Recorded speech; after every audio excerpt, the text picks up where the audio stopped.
My apologies again if you hear any background noise.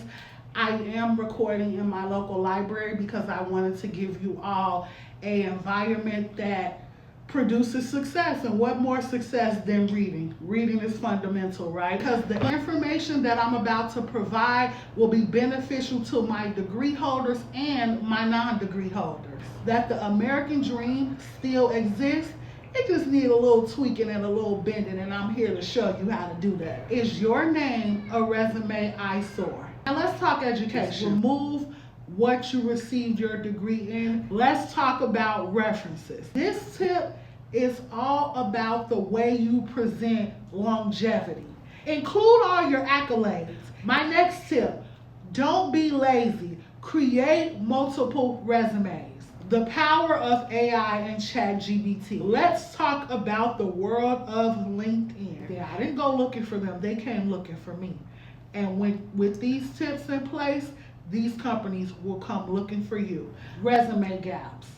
You have to be able to explain gaps in your employment history.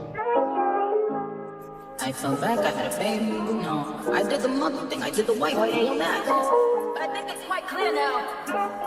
You need the bad guy. Are you looking to secure your dream six-figure job in corporate America?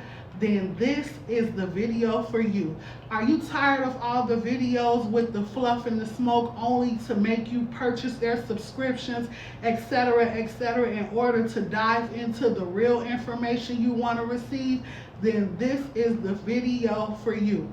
I'm not selling anything, and my advice is free of charge and game tested.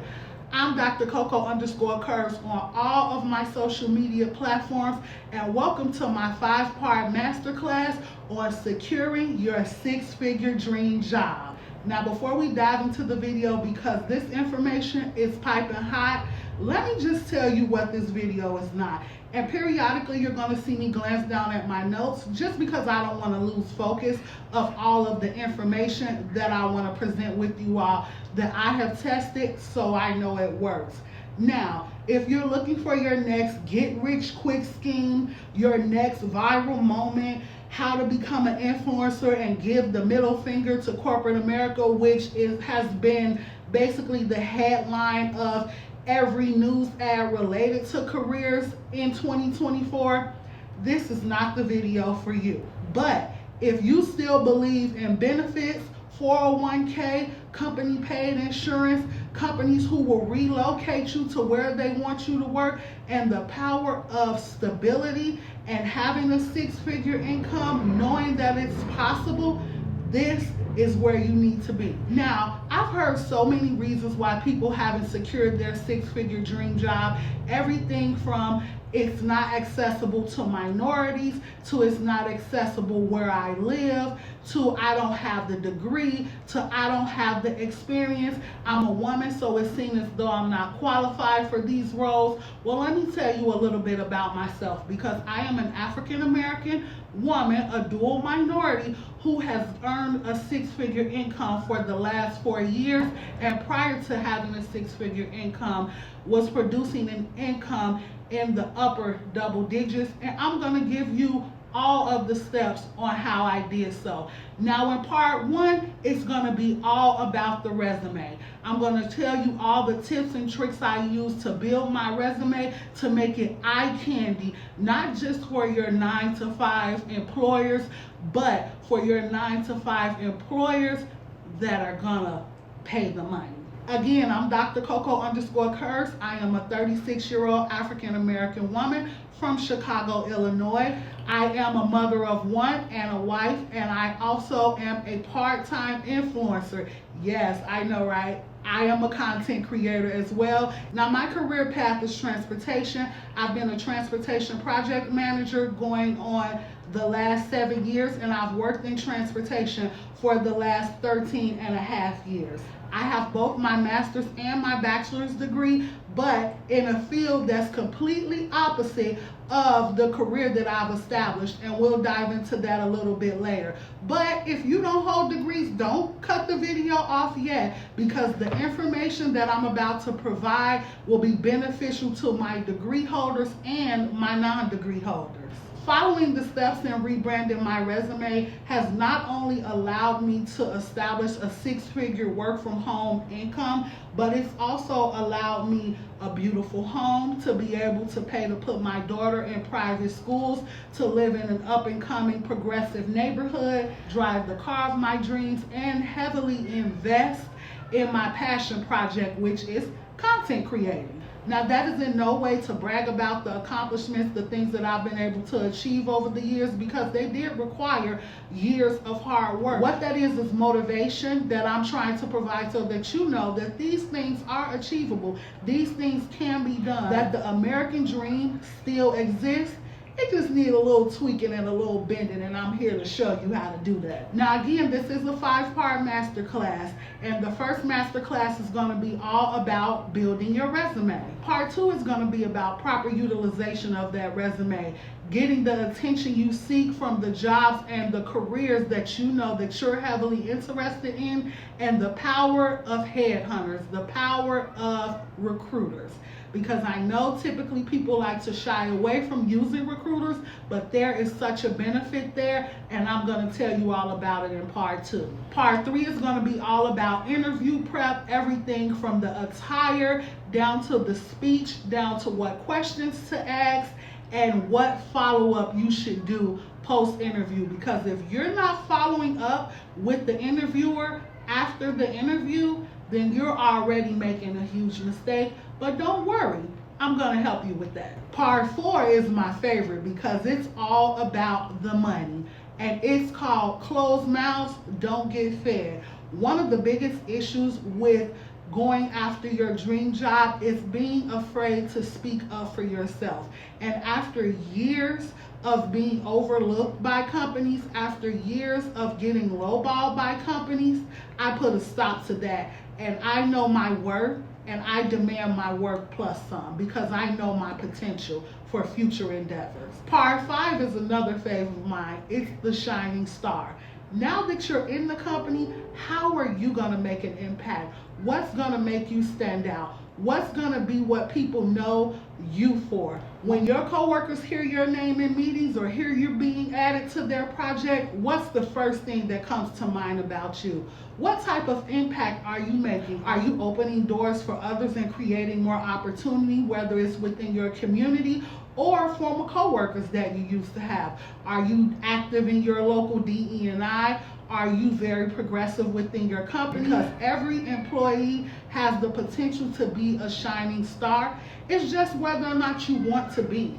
And if that company is worth the drive that it takes. Now, if there's any recruiters who are watching this who feel like some of the tips that I am giving are not quite what they would tell people who they're working with, or employers or employees who they're trying to shop around to employers, that's absolutely fine. Keep in mind that I am making this video based on experience. I've put my boots on the ground, and I know and I've seen these tasks work for me.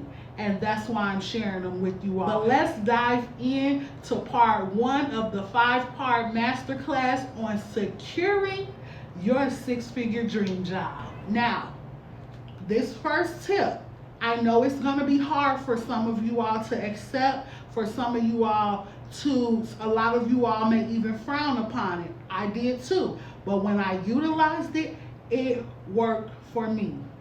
I want you to think about something. And this is in no way shade to any mothers naming their children or anything like that. But is your name a resume eyesore? Think about that for a moment. Is your name a resume eyesore? And I'm going to insert a clip of why I say this. Can we take back racist and say discriminatory? Because I think that's a better word. Yes, it is a much better word. That's a better word. And I am very discriminatory against words like the ones that they were saying in those names. I'm not about to hire you if your name is Watermelon Andrea. It's just not going to happen. I'm not going to hire you. Really? That's not your fault. That's not their fault. I would be such a beautiful King Kong Quisha, by the way. I'm just letting you guys know. Like, no, is that mean? Is that whether you agree with Raven Simone's comments or not, these are facts. This is factual information. Your resume could be an eyesore. And I learned this by working with a recruiter. I submitted my resume fresh out of college, looking to dive right into corporate America, and I decided to work with a recruitment company to help secure my first corporate job. In doing so, one of the things that they offered to do was rework my resume, rework the verbiage in my resume for free. And one of the things they mentioned was my name. Now, my name, I have a beautiful name. I'm not going to tell you my whole government name because that's kind of none of your business, but I have a beautiful name. But I also have a long name, and my first name has 9 letters in it, 8 consonants, 7 consonants, and 2 vowels. So you take with that information what you want. And my last name is also a bit complicated to pronounce. So when you see this on paper, it immediately draws your attention. And you should never, as an employer, this is speaking to employers, judge a book by its cover. But the reality is, we judge the book by their cover. And when I say we, I mean as people as a whole. Typically, the majority of the world focuses in on what they see first. And for you, to an employer, that's gonna be your resume. Now, I played around with this idea for quite a bit. Once I got over the how dare you of it all, I decided to implement it. My apologies again if you hear any background noise. I am recording in my local library because I wanted to give you all an environment that produces success. And what more success than reading? Reading is fundamental, right? But now I think I have that all under control. Initially, I went by my first initial, my middle name, and then my last name. But I still wasn't getting the type of attention to my resume and the type of salary offers that I expected to have coming out of college. I just didn't feel like I was being supported in the corporate world, trying to enter the corporate world. So I went back and I adjusted it again. This time, I only used my initials. I used the first initial of my first name and my middle initial, which happens to be my nickname also, and then I use my last name. When I tell you all that the offers soared, the offers skyrocketed from just that one simple change. They hadn't even dug deep into my actual resume and reformatting my resume. This just came along from me adjusting my name because we were still in the era of the cover letter and then the introduction and then the extensive resume. We were still in that era before everyone's attention turned into short form mush. We were still in that era. And when I made this change, the opportunities opened up for me one after another to the point that I had to choose the opportunity that I wanted to take. So just keep that first tip in mind. I know that it's a lot to process because we are very proud people, Americans. We are very proud people. We love our names. We love our namesakes. And for someone to tell you that your name is an eyesore is a bit aggressive, but facts are facts and it's proven. It worked for me. Try it and see how it works for you, especially if you're going into a field that's very heavily male dominated. For myself, wanting to be a transportation manager and a senior project manager, these are fields that are heavily male dominated. I've done the research, the companies do the research, and they report out to us as well. At least the company I work for now lets me know or lets us know what the ratio is of management amongst males and females. And within the role that I wanted to acquire, it was heavily male dominated. With presenting my resume with my initials, it's hard to determine sex, which is amazing. It's hard to determine whether I am male or female. It shouldn't matter, but let's get real, you guys. Let's talk about the world that we live in and not a fantasy world. It matters. It matters because there's a stigma placed on women that we're too soft for management roles, that we buckle under pressure within management roles, we bicker a lot within managerial roles, and I've seen this happen, but I'm not one of those type of managers, so I don't think that it's fair to attribute that to all women. But It's happening left and right, especially within the field of transportation. Now let's talk education, because this is a big topic for a lot of people in the workforce. Oh, I'm not going to apply for that job because I know they want all these accelerated degrees and I don't have any. I left high school and went straight into the workforce because my family needed support. All of these reasons are great reasons to have, but they also should not be used as an excuse in 2024 for not going after your dream job. We are in an economy where companies are looking for workers. Not only are they looking for workers, they're looking for people who want to work and who want career longevity, who they feel like will support them and who they feel like will stick around and not buckle under pressure. This gives us, the employee, the leg up to go after what we want, regardless of your level of education, regardless of your level of experience. And let me elaborate a little bit more on that. Let's start with, do you even need to mention your education on your resume? That depends on the job. Now, there are jobs out there where, where the hospital is hiring for RNs, the hospital is hiring for senior doctors or oncologists or etc. Those type of jobs, it's right there in black and white. What degrees they want you to have, what academic credentials they want you to have, what licensures they want you to have. And you know, looking at those jobs, that those are not the jobs that I'm referring to anyway. I'm referring to your corporate jobs, for example, that are in, say, Google, or your corporate jobs for Microsoft, or your corporate jobs for industrial plants. And industrial companies have corporate positions. I work in one myself. Those are the type of jobs that I'm talking about. My advice to anyone who questions whether they're qualified or not based on the degree that they have is to weigh the degree with the experience. If you took a job directly out of high school and you're looking to advance in that same field, there's a high probability that the level of knowledge that you've obtained over the years, I wouldn't say it's equivalent, but it's close to the amount of experience that someone going into that field is going to have based on the classes that they've taken, which means you're not out of the race for the position. Read the entire job description. If the job description does not ask for education and you think that it's going to exclude you from not qualifying for the job because you don't have a certain level of education, don't create a tab for education. It's option 1. Instead, utilize that space for a brief introduction of your overall career. Let the hiring manager know what they're gonna get by hiring you, what they can expect from hiring you.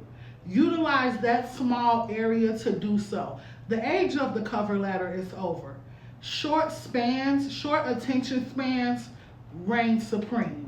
No one is reading the cover letter in your 3-page resume. You basically have to condense your resume down to a page and a half max. If a company requires an education level, but they don't list it, they will tell you during the hiring process, they will tell you during the interview process, they will tell you when you submit your resume. Thank you for submitting your resume. This position requires X amount of knowledge. Do you have these degrees? Your response? No. However, you never exclude yourself. You never leave that at a closed period. However, I have, let's just use a number, 17 years of experience in, let's say, paralegal work. I have 10 years of experience in logistics programming. I have 17 years of experience in project management or in management as a whole that I believe would still make me an excellent candidate to interview for the position. Don't exclude yourself out because of what you don't have, because you don't know how many times that position has already been overlooked. I have not told you anything that I have not tried. If it has not directly related to my resume, then it has related to my husband's resume. And I've redone both of our resumes to secure us very lucrative incomes. So I've put these steps to test. The second option, education is education. Even if you don't have the typical education, if you don't possess the 4-year degree, if you don't possess the advanced degree, think about the trainings that you've received in the workplace. Think about any certifications that you've received in the workplace.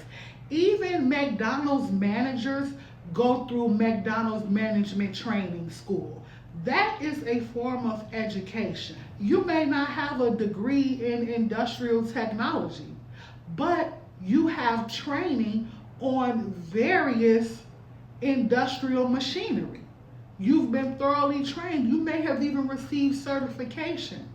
Typically, when you go into managerial roles, especially within Fortune 500 companies, etc., they will put you through a management training program. Those are all forms of education that you can list, especially if you've received certificates for these trainings, or if these trainings have a actual name behind them, as far as, for example, if you took a welding class, what was the name of the welding class? Was it, I'm just using a name, Welding for Dummies, Welding 101, Introduction into Global Welding, or I'm just throwing names out there that I don't even know if there's really a class called Introduction for Global Welding. What is global welding anyway? Welding underwater? I don't know. But my point is that education is education. Utilize it to your advantage. Typically with degree holders, we will, instead of listing our high school diplomas, we will just list our bachelor's and our master's degree. If you have a bachelor, only a bachelor's, you'll list your bachelor's degree, because you can't get into these schools without having your high school diploma or your GED. Now, if you don't have an accelerated degree, or you don't have a traditional 4-year degree, and you have an associate's, it's followed by any trainings that you have taken. Now, if your training doesn't have a name, the power of AI is exceptional. Do not fear AI. Use it instead to your advantage.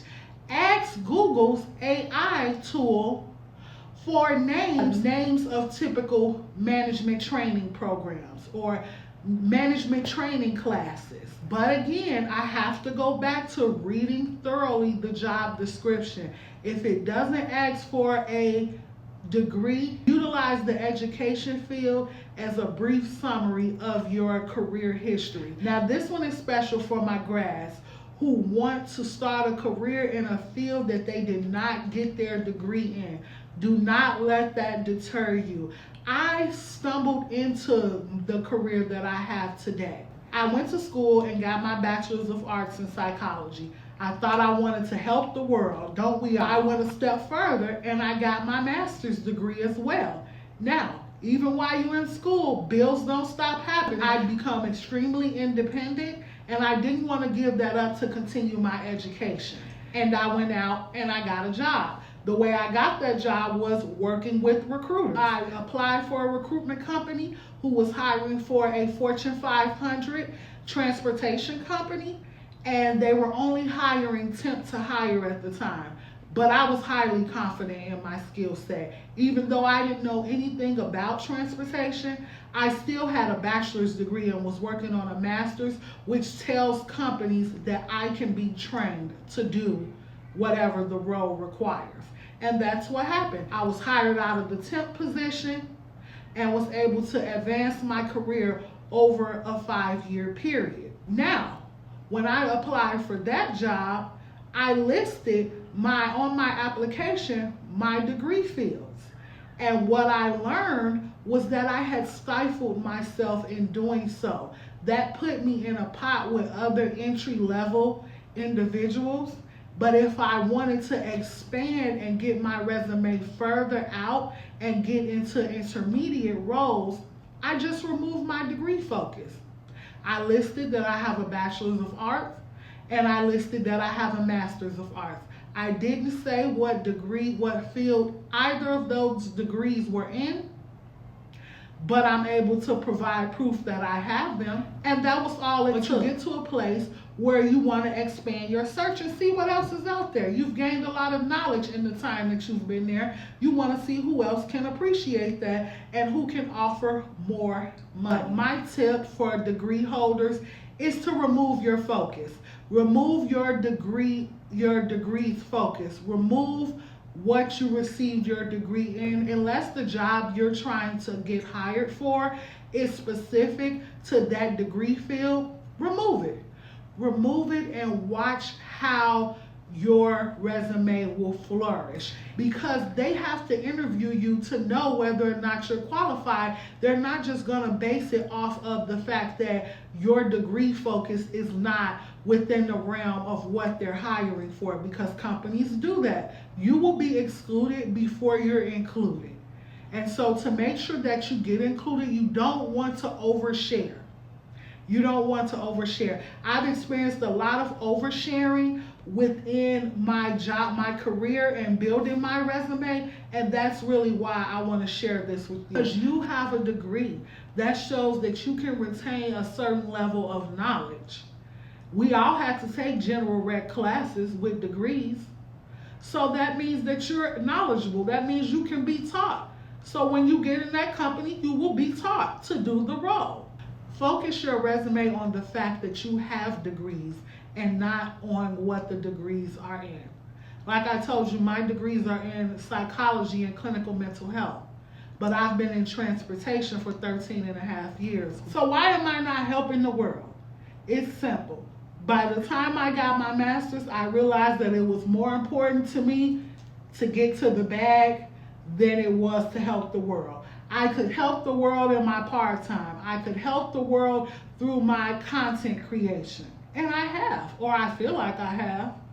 I could help people that way and still bring home a bag in a job that I love, and now a six-figure bag.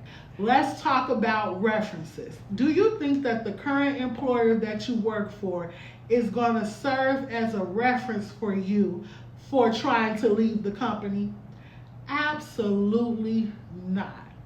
Not only that, that may not be the case for you. That may be the case where you've actively voiced your frustration with the company and different aspects of the company to the point that you don't feel like you have a strong support in the managerial field to ask them to be a reference or a source of reference for you. And even if they say they do, they will, you feel like there'll be a certain level of sabotage. Basically, you don't know who to trust. That brings me to building your own reference list. And let me explain what I mean by this. I've done it. It works. Let me just say that before I start. I'll give you an example. The company that I worked for 5 years, my first corporate job, I stayed with them for 5.5 years till I got to a point where I felt like my knowledge base exceeded both my pay and my position. So I started to look elsewhere. On top of that, I had been experiencing some racial profiling issues that I felt like was prohibiting me from progressing. I'd reached a glass ceiling, so to speak. When I realized this was happening, I began to shop around. I began to look around to see what else was out there. I'm a traveler myself, so I've never been afraid to leave home and go into unknown territory. I say if you don't have children, even if you do, even if you have a family and you're not tied to a certain state for any reason beyond that, if a company approaches you with a good salary, with a great salary, and offers you all relocation expenses paid, go go for it. Why not? It's a great opportunity, and that's exactly what I did. But let me backtrack a little bit, because let's talk more about my reference list. When I was looking for a new employer, I knew that I didn't trust my current management team to be references for me. Even once I switched to a new team, I knew that I didn't trust the people who were managing me to be good forms of reference for me. I'd established at least 4 good coworker friends that we all advanced, at separate times, but to different accounts and everything. And we had all stayed very close, that I knew that I could use them as references. But here's the thing. Companies don't want to see a list of references who are all your coworker friends, or who are all your colleagues, or who are all in classes with you, who are fellow students. They want to hear from the teacher. They want to hear from the manager. They want to hear from HR, etc. So I turned my coworker friends into HR. I turned them into my managers. These are people who work directly with me. They know what the company does, they know what the managers do, and they know what I do on a day-to-day basis. So now again, these should be colleagues who you trust, colleagues who you don't feel like are secretly jealous of you or plotting your demise, etc. These should be colleagues that you trust. Colleagues you trust enough to let them know that you're unhappy and that you're actively looking for employment or actively looking for a new job. And ask them to be your reference as management.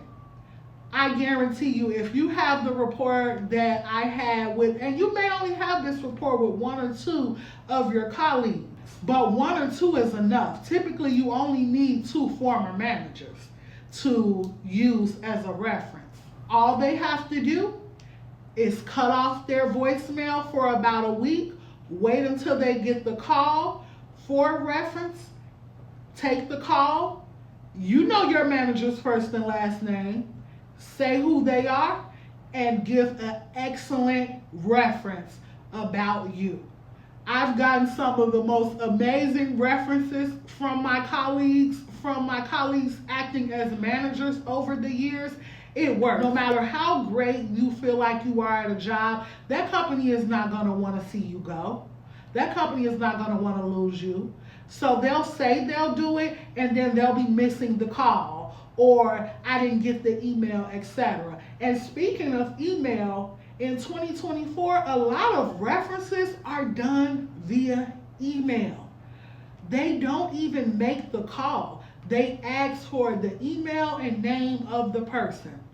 You can create emails for these references that you have and do your own references if that's the route that the company chooses to take, where they don't even ask for a phone number. You can do all of your own references. A third option, your good friends. They serve as amazing references. Give them a script, give them a name, and watch them perform. These companies want your most recent employers. They want your most recent references. And I've been that reference for a lot of my closest friends and family, and have gotten them those jobs. Tell them what's happening, tell them when to expect the call. So go ahead and cut their voicemail off, change their voicemail to where it only says the number, and let them go for it. Now for me, I also didn't have awful experiences with my managers, so I do have 2 managers listed as references, but I also have 2 managers listed as references. Also, it's good to include a coworker as well, because companies want to know that you got along really good with their team. Now, recruiters aren't going to like that I just told you to do this, but there's also nothing that they can do about it. They can't prove that these people aren't who they say they are. As long as you have the skills to pay the bills, The fact that someone, when you left your company, someone was upset about it or didn't like you because you reported them to HR, that shouldn't keep you from progressing. That shouldn't keep you from getting your dream career. And with this, it doesn't have to. Now, I will say this, when using your friends, go for your articulate friends. Please don't go for your friends that answer the phone, what up though? Who this? You just lost the job. You just lost the job, okay? Let's move into the next tip. For this tip, I want to rewind back to when I mentioned that I had my first corporate job for 5.5 years and the ladder I was able to climb until I felt like I reached a glass ceiling and there was no more opportunity within the company. Because this tip is all about the way you present longevity. In 2024, companies want employees who they can depend on for the long haul. They will pay you if they feel like your hard work will remain with the company for a while. If they feel like they invest in you and you support the company. They will pay you what you're worth if you show them that you are committed. And this is what I mean by showing you are committed. I was with we're just gonna call them Synergy. I was with Synergy for 5.5 years. Within Synergy, I started off as a temp. I started off as a temp load planner. I was hired from being a temp to a full-time reloading planner. From there, I moved into the lead customer service position. And from there, I became a logistics analyst. You want to display all of that within one cluster of the job.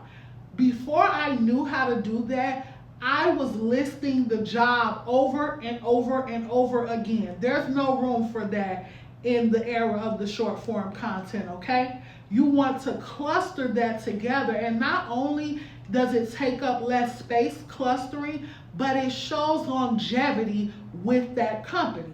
Here's how you do that. You have the job, you know how to set the job up, you know how to set up your current position, how to effectively articulate what you do. And if you don't, there's power in AI. I'm telling you, utilize AI in conjunction with your own knowledge. Now, don't just go and copy and paste everything word from AI, because that's noticeable. It'll look like Shakespeare. And that's not what you're trying to do. What I did was, after I set up the job in the description of what I was currently doing, I used bullet points to show my previous experience within that company or my previous positions with that company, and gave a brief statement. It was something along the lines of, based on display of excellent skill set and something. But basically, long story short, because I was a good employee, I was promoted to the position of, and then you list the next position up that you're about to talk about. Because of high level performance, and if you all have quotas and goals that you have to reach daily, note those. And exceeding my XYZ goal, I was promoted to this position. You give one sentence statements. We're not trying to take up a lot of room with a whole description of what you did in that role. If they want to know more about that specific time in your whole career with that company, they'll ask at the interview. Just tell why you're no longer in that position, which is because you got promoted, because that looks excellent on your resume. It shows longevity. Not only does it show longevity, but it shows hard work. It shows dedication. It shows that you were working for a company that saw your potential and that you were showing them your shining star, which is masterclass number 5. Definitely display that ladder, that excelling ladder, if you've been with the company for a while. Include all your accolades. If you were Employee of the Month, Employee of the Year, Customer Service Rep of the Year. What other? If you hit your quotas, if you were the high quota hit person, I don't know what exactly to call that, for all of 2024. Note all of these achievements. List these achievements under the position where you received them, and include the year that you received it.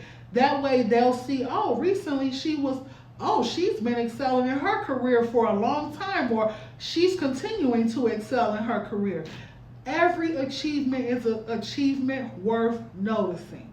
If you got an award because you can flip burgers 10 times faster than any person in the state of whatever state you're in, put that on your resume. Put that on your resume. My next tip, don't be lazy. Create multiple resumes. You should have a resume for your primary career. If you're looking to transition careers, you should have a resume for the career you're looking to transition in. At least 2 different resumes. I have 3. I have a general purpose resume as well. Let me explain what I mean. My resume highlighting all of my experience in clinical mental health was not going to get me the job of senior transportation manager. That's not what that resume focuses on. That resume focuses on how I've helped the world, for lack of better word, or what I've done successfully in that field for the position I'm looking to be hired in. I'm not going to present the same resume to a group home for employment that I'm presenting to a transportation company or to an industrial company attempting to be their project manager. Those are going to be 2 different resumes. Now, a lot of the key aspects of the resume will cross over, but you highlight the areas and the jobs that you've had that focus on the resume, on the job that you're seeking. And I'll give you an example of that. If I'm an educator and I've been in the education system for, let's just say, 15 years, I'm ready to come out of education and go into transportation. I'm ready to come out of education and go into fashion buying. I'm going to structure my resume to show what I've done in my career, but when I'm going to describe each role, I am going to highlight what about that role I can transition into my new career. My center focus is not going to be what I've done in the field of education. My center focus is going to be on the aspects of education that will transition over into fashion merchandising. The organization skills, the leadership skills. Those are aspects of my job description with each of the companies I work for that I'm going to highlight in my description, that I'm going to focus on within the description of each of my previous jobs for that transportation or for that fashion buying resume. Because even though I've never worked in fashion merchandising, but I dress myself for work every day, I also have excellent leadership skills. I also have been I can show longevity within a company. I probably even have degrees, so I'm showing that I can be taught as well. You want to highlight the aspects of your career history that transitions over into the new career you're trying to establish. If you are trying to stay within your career, you're just trying to excel in that career and go into a managerial role, you're going to highlight what you've done within your current career that you feel transitions well into a management role. Don't be afraid to create multiple resumes. There is power in options. Tying into that, review the job description, review the skill sets they want you to have, review what the day-to-day operations of that role entails, and structure your resume and your skills section of your resume, not just your skills section of your resume, but also the description of your former jobs, to where it highlights some aspect of what that company is looking to hire for. Fashion and merchandising takes a large amount of organization skills, time management skills. You're on continuous deadlines. So you're going to pull aspects of your current career where you've displayed that you work well on deadlines, that you work well and have displayed organization skills. Reviewing the job description in full also prepares you and helps you to create questions centered around the position you're looking to be hired for, which we will go through how to structure your questions in the preparation for the interview masterclass. The power of AI and ChatGPT. I'm only going to touch on this briefly because I've already discussed it. There is power in your words. When you're creating your brief statement describing what you're going to see when you look at my resume, throw it into AI, throw it into ChatGPT, see what it feeds you back. Combine that with your description and create the best eye-catching, attention-grabbing description of your resume you could possibly come up with. Do not be afraid to harness the power of AI. Myself, I'm still learning AI and how to utilize it. And I use it a lot at work because I use Grammarly. And Grammarly has told me that I can be a bit aggressive in my emails and very assertive. But when I'm talking to certain people, I want to come off as kind and approachable, but still about business. ChatGPT helps me articulate that. It's an amazing tool. Don't sleep on it. Let's talk about the world of LinkedIn. If you don't have a LinkedIn account, an established, fully set up and running LinkedIn account, you are missing out on so many career opportunities. I hear people, and I do hear when people say, all I get is spam. All I get is spam. Is your profile set up to show that you're about business, or that companies can try to scam you into giving up your information to be used on the dark web? Do you have a profile picture? Have you completely filled out the job profile? Are you linked to other companies? Does your resume, does your LinkedIn say actively looking? Are you utilizing it daily? Are you utilizing it to communicate via email? Sign up for the free premium month. Just remember to cancel it because it's like $60. But with the free premium month, that pushes your resume out so much further than having a basic resume does. And it also shows the algorithm that your account is an account to be taken seriously. 2 great tips I can give you about using LinkedIn. Add your skills and then ask people you're connected with to solidify your skills. There's a way that you can send off an email to someone that you know who is on LinkedIn, and you can ask them to verify that, yes, I do have this skill. Yes, this is a skill that I possess. Do that. It helps a great deal when companies see that you have people who support that skill that you have. My second tip, say for example, you're happy with your company. You just wish they pay you more, and because they're not going to pay you more and don't want to have the conversation about pay, or haven't even, or tend to ignore your dissatisfaction with them, add them to your LinkedIn profile. Your LinkedIn profile shows actively looking. They're going to come into a bit of a panic because they're going to see, oh, she looking to leave. And in this economy, no companies can afford to lose employees. I can tell you that this worked for me.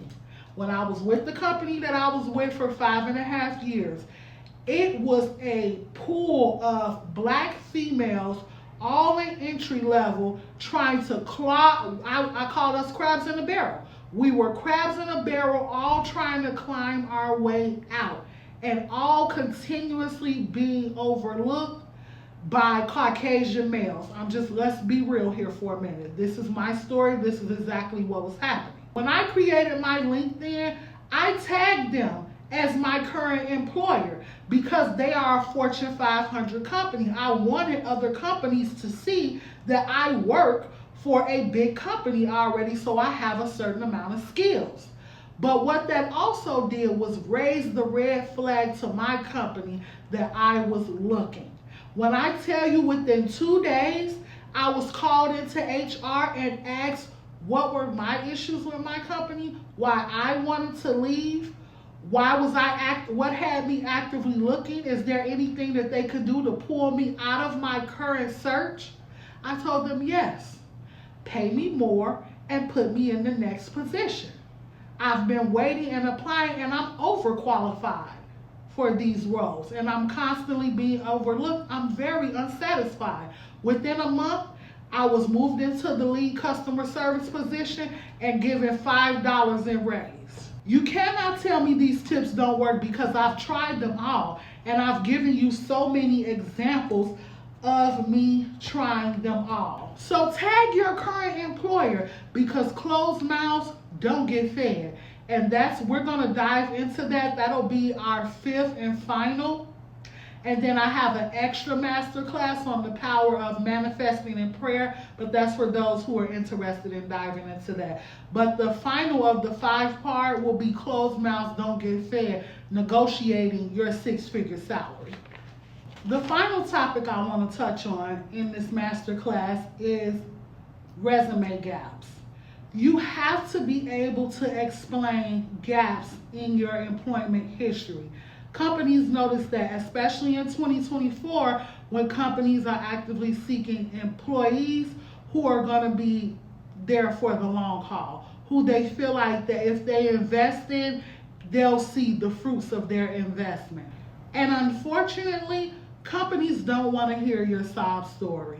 I'm sorry. And I'm not just saying this. I had my own sob story. I'm saying this because I made the attempts to use what happened to be open and honest with companies. And what happened was that ended up backfiring for me. And I became what they said women in management are in the first place, where they felt like I was weak or they felt like I was emotional. I'll give you a brief backstory.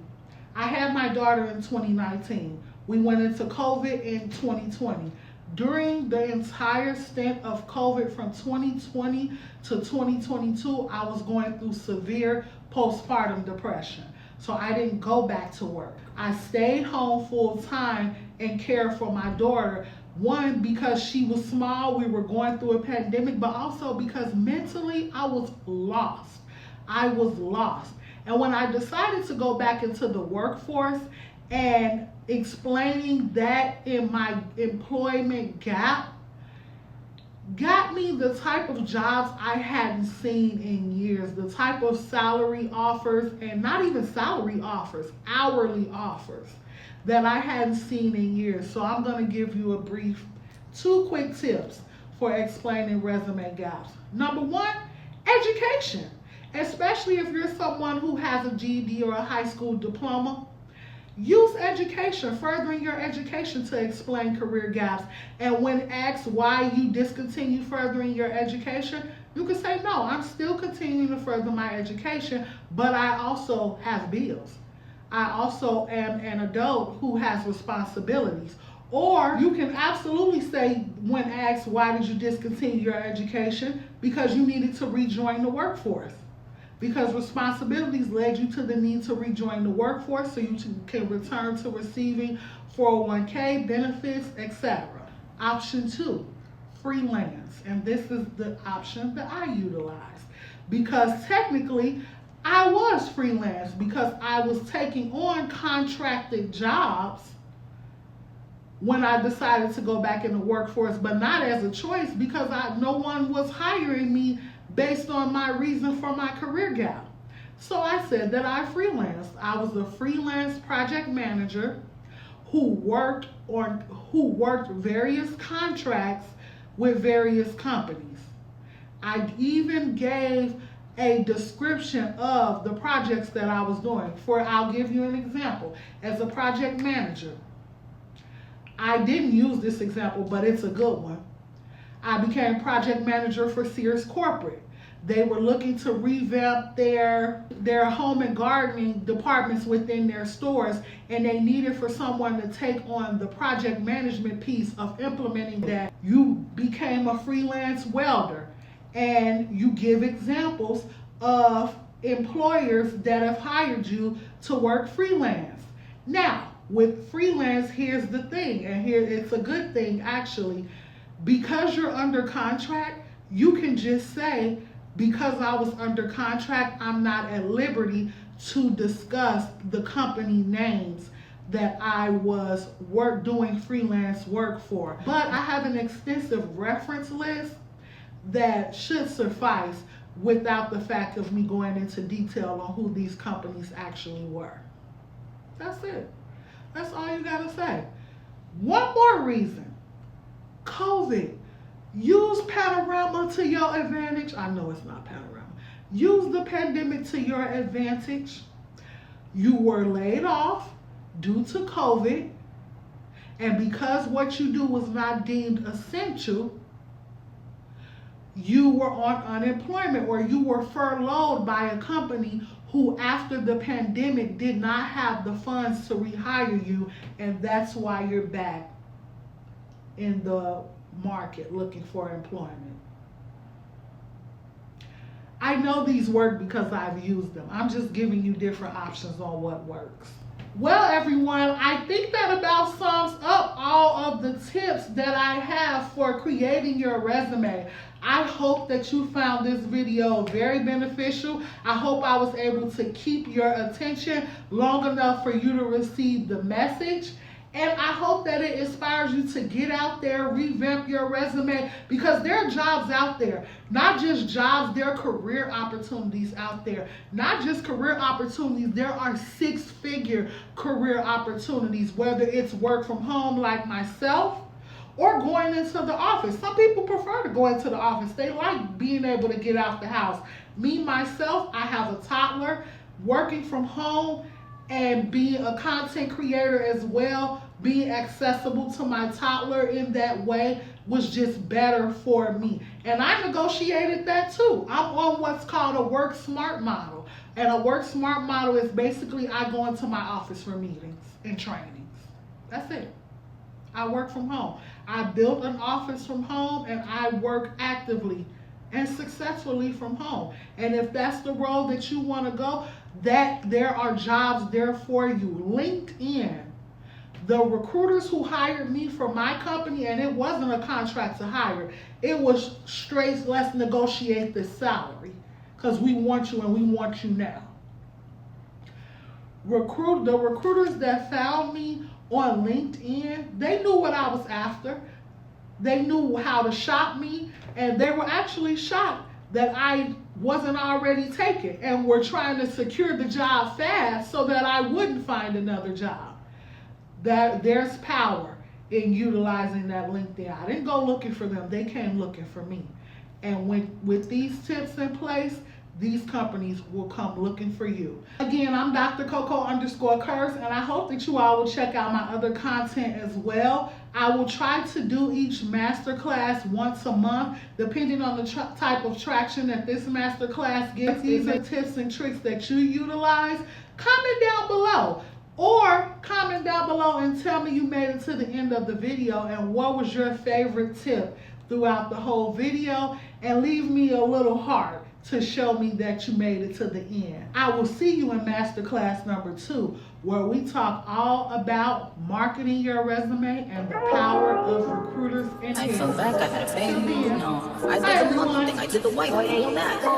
But I think it's quite clear now.